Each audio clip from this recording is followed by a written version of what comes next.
जब भी आप कॉर्पोरेट बॉन्ड्स के बारे में सुनते हैं, तो क्या आपका सबसे पहला सवाल यही होता है कि क्या कॉर्पोरेट बॉन्ड्स सेफ हैं? देखिए, इन्वेस्टिंग का एक सिंपल रूल है, जितना ज्यादा रिटर्न उतनी ज्यादा रिस्क, और ये रूल कॉर्पोरेट बॉन्ड्स पर भी अप्लाई होता है। अब सवाल ये है कि कॉर्पोरेट बॉन्ड्स का रिस्क कैसे समझें? इसका आंसर काफी सिंपल है। इंडिया में हर कॉर्पोरेट बॉन्ड को independent credit rating agencies evaluate करती हैं, जैसे क्रिसिल और इकरा। ये एजेंसीज कंपनी की फाइनेंशियल हेल्थ चेक करती हैं और फिर बॉन्ड को एक स्पेसिफिक रेटिंग असाइन करती हैं। ये रेटिंग्स होती हैं triple A, double A, triple B etcetera. Simple words में, रेटिंग जितनी ऊपर बॉन्ड उतना सेफ। ट्रिपल ए मतलब सबसे ज्यादा सेफ्टी, डबल ए और A low risk, triple B moderate risk और ट्रिपल बी से नीचे हायर रिस्क। इन्हीं क्रेडिट रेटिंग्स के बेसिस पर कॉर्पोरेट बॉन्ड्स को दो ब्रॉड कैटेगरीज में बांटा जाता है, इन्वेस्टमेंट ग्रेड और non investment grade. Rating scale के बिल्कुल नीचे वाले बॉन्ड्स जंक बॉन्ड्स कहलाते हैं, जहां डिफॉल्ट का रिस्क सबसे ज्यादा होता है। अगर आप अपना इन्वेस्टमेंट रिस्क कंट्रोल में रखना चाहते हैं, तो हायर रेटेड बॉन्ड्स पर फोकस करें और सिर्फ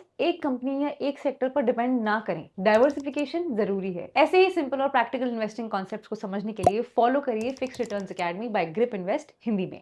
date securities municipal debt securities securitised debt instruments में निवेश जोखिमों के अधीन है, जिसमें भुगतान में देरी और या चूक शामिल हो सकती है।